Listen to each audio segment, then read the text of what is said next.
노인이 존중받지 못하는 곳에는 젊은이의 미래도 없다. 노인을 저버리는 사회는 죽음 바이러스에 감염된 것과 같다라는 말이 있습니다. 나이 들고 늙으면 버림받는 세상입니다. 옛 어른들이 새끼 많이 난 소가 멍에 벗을 날 없다 하였는데 지금이 그런 세상이 아닌가 생각됩니다. 수명이 늘어나면서 노인들의 숫자도 증가하고 있습니다. 하지만 우리 사회는 노인들을 배려하고 그들의 품위를 지켜주기 위한 자리를 충분히 준비하지 못하고 있는 현실입니다. 어느 자식 집에서 3일만 머물면 눈치를 주고 빨리 가기를 바라고 이어 노인을 짐처럼 여기고 있는 현실이 개탄스럽습니다.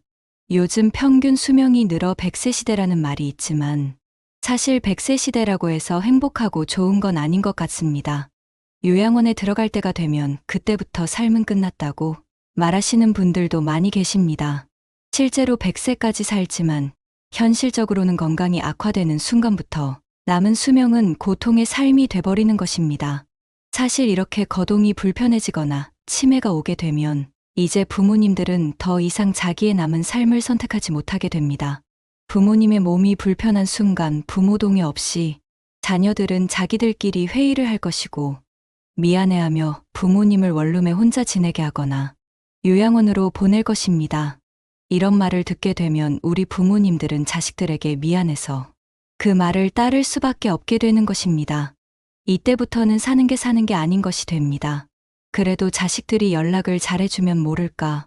자식들은 또 자기 삶을 살기 바빠 부모님을 신경 쓰지 못하게 됩니다.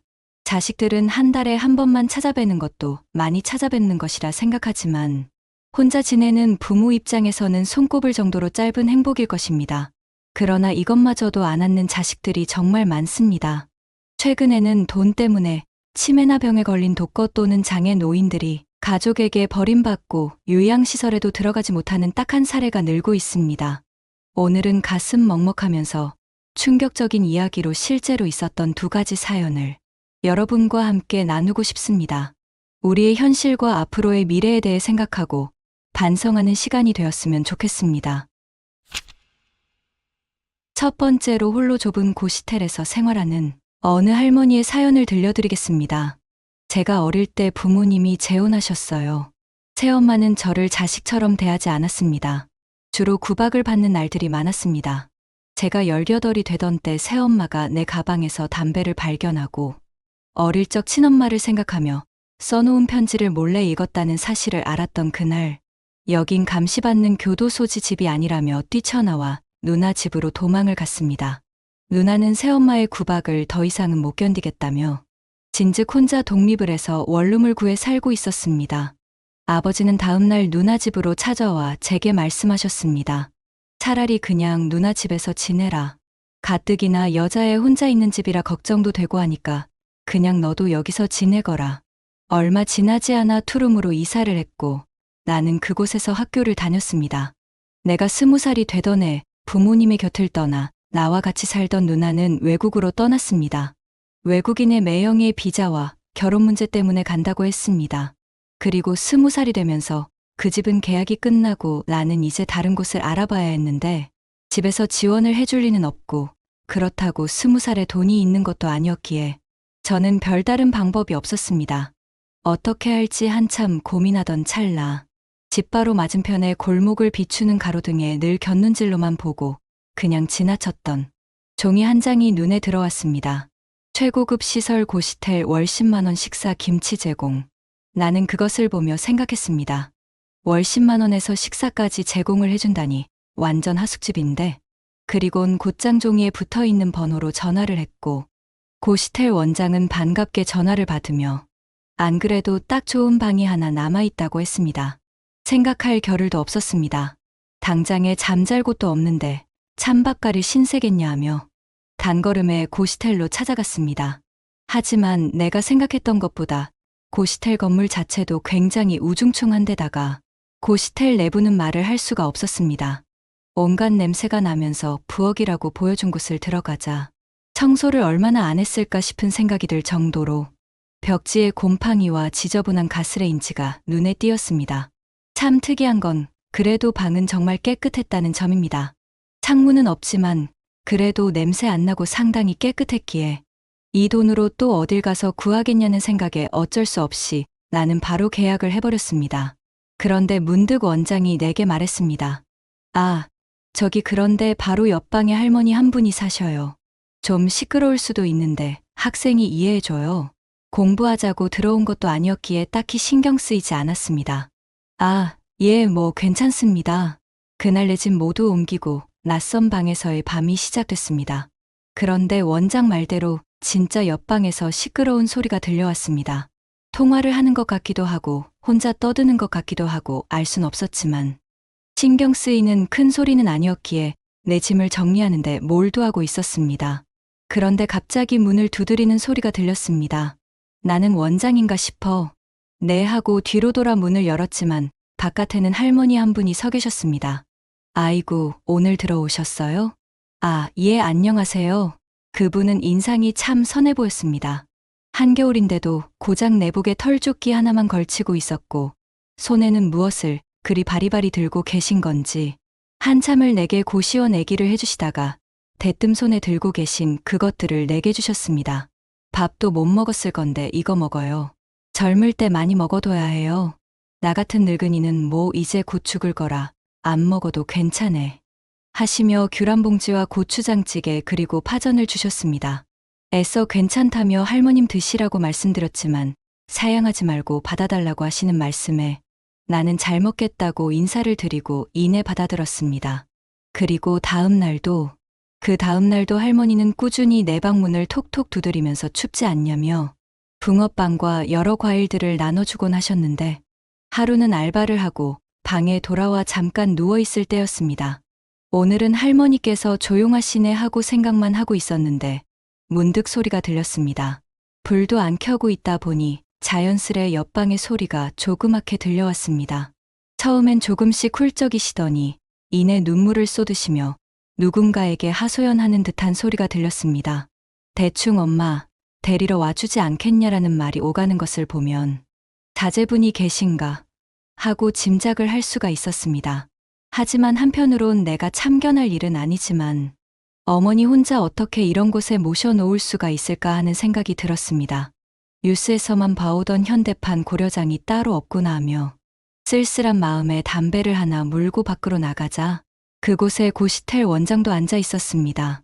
우린 서로 인사를 하며 원장 앞 의자에 털썩 앉아 담배에 불을 붙이는데 문득 원장이 얼굴을 있는 대로 찡그리며 내게 물었습니다. 옆방 할머니 좀 많이 시끄럽지? 신경 쓰일 정도로 시끄럽진 않아요.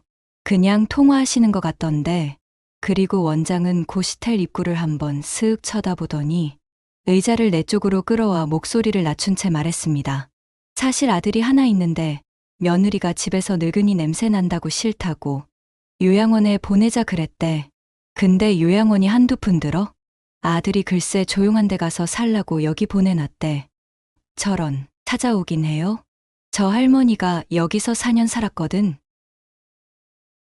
그런데 딱 한 번 봤어. 뭐 사들고 오지도 않고 그냥 돈 몇만 원 주고 바로 가더라니까. 내가 참견할 일은 아니지만 그래도 너무하잖아, 안 그래? 그럼 밤마다 그 아들분이랑 통화하시나 봐요? 조심스레 물어보았습니다. 무슨 대화를 하길래 그리 서럽게 우시는 건지 알고 싶었기 때문입니다.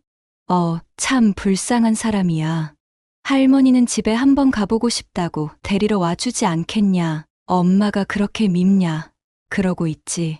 아들은 며느리한테 잡혀 사는지 절대로 안 된다 그러더래. 아무리 그래도 자기 엄마인데 그러다가 이내 다른 사람들이 우르르 나와서 우린 대화를 마쳤습니다. 할머니께 그런 사연이 있었구나 하는 생각과 어쩌면 조금이라도 다른 사람이랑 대화도 하고 먹을 것을 나눠주면서 조금이나마 그 마음을 달래고자 하셨던 건 아닐까 싶은 생각이 들었습니다. 그리고 원장한테서 그런 이야기를 들어서인지 옆방에서 할머니 우는 소리가 들릴 때면 또 아들이랑 통화하셨구나 하는 예감이 들곤 했습니다. 그렇다고 방에 찾아가는 건 좀 아닌 것 같고 대화 상대라도 되어드릴까 했지만 주제넘는 행동 같았습니다.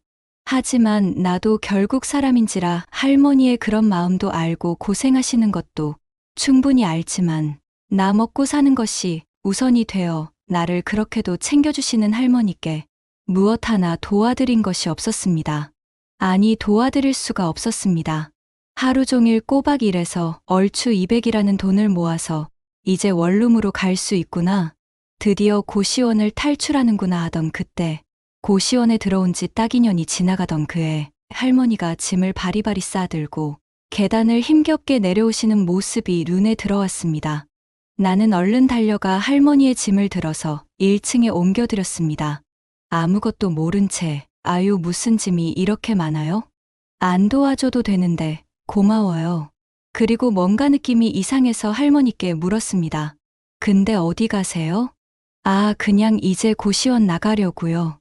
아 참, 나 학생 주려고 챙겨둔 거 있는데 라고 하시면서 작은 가방을 바닥에 내려놓으신 채 한참을 뒤적거리시더니 이내 꺼내 보이시는 건 네잎클로버가 들어있는 열쇠고리였습니다. 좋은 거 못해줘서 어떡하나. 네잎클로버예요. 내가 직접 만든 건데 나 항상 도와줬잖아요. 고마워서 주는 거예요. 작별 인사도 할 겸 가져가요. 뭔가 모를 서운한 마음이 일었습니다.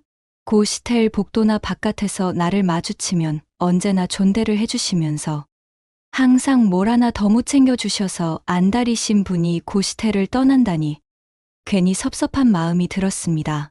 내가 해드릴 수 있는 건 그저 내가 끼고 있던 장갑과 목도리를 드리는 것뿐. 처음으로 할머니께 무언가 해드렸습니다.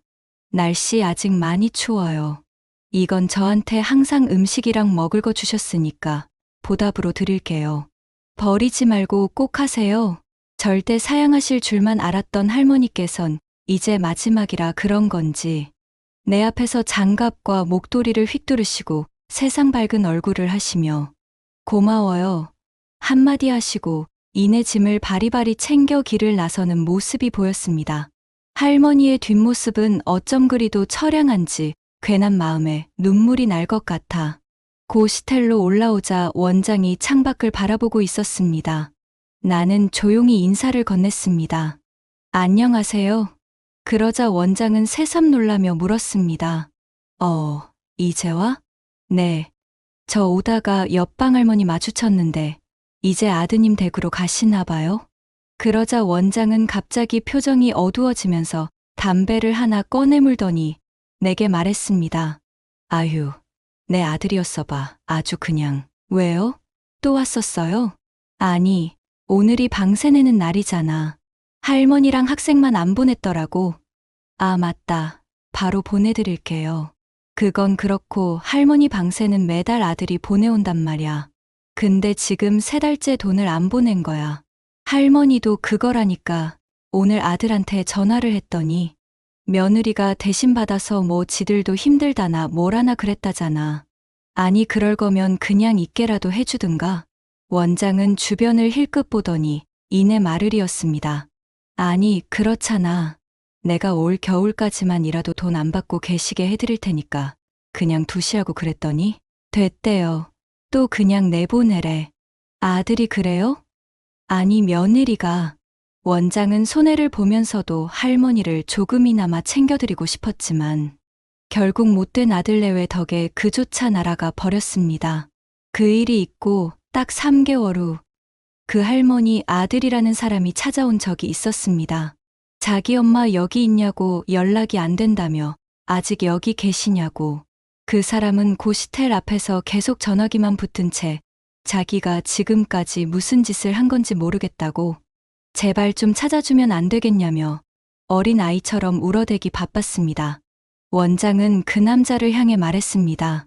남의 집 귀한 자식이라 내가 함부로는 말 안 할게요. 그러지 말았어야죠. 다 늙은 노인네가 여기서 살아봐야 얼마나 산다고. 올 겨울이라도 내가 여기서 지내게 해드리겠다니까. 본인들이 내보내라고 할 땐 언제고 이제 와서 찾아달라는 거예요? 가세요. 본인들이 일을 이렇게 만든 거고 어머니 연락 안 돼서 미치겠는 그 감정도 당신들 몫이니까 엄한데 와서 찾지 말고 가세요. 그 남자는 한참을 그렇게 엎드려 울다가 가버렸습니다. 이후로 나도 고시텔을 나오고 이제는 그 고시텔도 문을 닫았습니다. 과연 아들은 할머니를 찾았을까요? 날씨가 슬슬 추워지려고 하니까 문득 그날의 기억이 떠올라 써봅니다. 듣기만 해도 가슴이 뭉클해지는 사연입니다. 딸이 같이 와서 살자 해놓고 날 내쫓았다라는 두 번째 사연입니다. 아파트 현관문 앞에서 30도가 넘는 여름임에도 불구하고 부채 한 장으로 20일 가까이 숙식을 하는 80대 할머니 사연이 전해지면서 많은 사람들에게 큰 충격과 공분을 주고 있습니다. 할머니는 시멘트 바닥에 이불도 없이 잠을 자고 생리현상을 해결하기 어려운 탓에 밥도 제대로 먹지 못하고 있었다고 하는데요. 할머니가 바깥 생활을 하기 시작한 건 지난 7월부터였다고 합니다. 동네 주민은 할머니가 갈 곳이 없다며 경로당에서 며칠씩 잠을 자곤 했다고 말했습니다. 할머니가 쓰레기를 버리러 빈손으로 나왔다가 비밀번호를 몰라 집에 못 들어가고 있다고 연락이 왔다고 말했습니다. 알고 보니 비밀번호가 바뀐 이 집은 할머니가 막내딸에게 사준 집으로 할머니는 이곳에서 2년간 같이 생활을 했습니다. 그러던 중 막내딸이 자신의 이사 날짜에 맞춰 집을 나가라고 할머니에게 통보한 것인데요. 할머니는 딸이 같이 와서 살자 해놓고 이렇게 비밀번호 바꾸고 문 잠그고 내쫓았다며 눈물을 흘렸습니다. 딸은 이사 갔고 이 집에는 내 집만 들어있다고 하소연했습니다. 집주인은 옛날에 노인네 버리고 간 거지 뭐냐며 이게 현대판 고려장이지라고 탄식했습니다. 할머니는 이날 집주인의 도움으로 딸과 통화했지만 딸은 그게 다 엄마 때문에 벌어진 일이다. 그래서 인연을 끊었다며 전했습니다. 덧붙여 보통 분 아니시다. 그런데도 낳아준 부모라고 제가 고생을 많이 했어요. 법대로 하시라고요. 제가 2년 동안 그만큼 했으면 할 만큼 다 했다는 답변만 돌아왔습니다. 과거 할머니는 남편과 동대문에서 이름만 대면 다들 아는 제화업체를 운영하며 큰 돈을 벌었습니다. 사업이 잘 돼서 러시아에 수출할 정도였다고 합니다. 이후 할머니는 큰딸과 아들에게는 수십억짜리 건물 한 채, 막내딸에게는 월세 600만 원을 받을 수 있는 고시텔을 물려줬습니다. 그러나 아들과 막내딸이 재산 문제로 서로 싸웠고 고시텔 소유권을 아들에게 넘겨주면서 문제가 불거진 것이라고 합니다. 할머니는 재산 다 주니까 나 몰라라 하는 것이라며 막내딸이 오빠는 부자인데 왜 오빠한테만 자꾸 주냐. 그런 거 없어도 먹고 사는데 줬다고. 그래서 그때부터 문제가 생겼다고 하소연했습니다. 할머니의 지인은 아버지가 자식들 다 가게 하나 집 한 채씩 해주면서 막내딸을 좀 적게 준 것 같다며 아들은 딸만 그렇게 감싸고 다 해줬다고 불만이고 딸은 딸이라 적게 줬다고 불만이라고 설명했습니다. 막내딸과 2년간 함께 살 때는 어땠을까요? 할머니는 2년 동안 잘 살지도 못했습니다. 지옥이었습니다. 밥 같이 먹기 싫다고 해서 따로 먹고 화장실도 마음대로 못 가고 목욕도 목욕탕 가서 해야만 했다고 토로했습니다. 실제로 할머니가 생활한 방 한 칸에는 각종 즉석요리와 주방 가구 등이 널브러져 있었습니다. 또한 2년 동안 딸이고 아들이고 내게 돈 한 푼도 안 줬다며 어떻게 그럴 수가 있냐. 아무것도 안 줬어도 부모한테 그러면 안 되는데라고 씁쓸해했습니다. 할머니를 직접 만나 이야기를 들어본 한 변호사는 불효 소송이 늘어나고 있는데 저도 이렇게까지 충격적이고 심한 건 처음 본 것 같다며 최소한의 의식주를 마련해야 하고 도의적인 의무뿐만 아니라 법적인 의무라고 말했습니다. 이어 민법에 규정돼 있는데 자녀들이 법적 의무를 위반하고 있는 것이라며 부모님 같은 경우에는 존속유기죄가 돼 형이 가중처벌될 수 있다고 덧붙였습니다. 이후 막내딸은 2천만 원 보내면 짐 빼기로 약속하셨죠. 이삿짐 사람 불러두고 연락하면 바로 돈 보내겠다면서 할머니에게 2천만 원을 보냈고 할머니는 집에 들어가 짐을 정리할 수가 있었습니다. 어디로 갈지 묻는 물음에 할머니는 발 닿는 대로 가겠다고 말씀하시며 씁쓸해 하셨습니다. 해당 사연은 커뮤니티에 돈을 가장 많이 준 아들에게는 왜 가지 않았냐는 의견과 그래도 부모님인데 부양해야 되지 않냐 등 다양한 글이 올라오며 화제가 됐습니다. 여러분은 두 사연을 들으니 어떤 생각이 드시나요? 자식들을 잘못 키운 부모의 탓일까요? 아무리 그래도 낳아준 부모에게 불효를 하는 자식들의 문제일까요? 돈이 아무리 많이 있어도 노후자금까지 탈탈 털어서 자식에게 주다 보니 결국 이렇게 비참하게 버림받는 상황에 처해진 건 아닐까요? 자식도 문제지만 부모가 현명하게 처신했다면 좋았을 것 같다는 생각이 듭니다. 자식을 사랑하는 것은 부모의 당연한 마음입니다. 하지만 자식을 위해 내 인생을 바치지 마세요. 자식을 위해 살지 말고 자신을 위한 인생을 살아가시길 바랍니다. 그것이야말로 자식도 부모도 행복해지는 길입니다. 건강하고 행복만 가득하시길 바랍니다. 이상으로 오늘의 영상을 마치겠습니다. 지금까지 삶을 바꾸는 지혜였습니다. 여러분의 인생을 응원합니다. 다음에 더 좋은 내용으로 찾아뵙겠습니다. 감사합니다.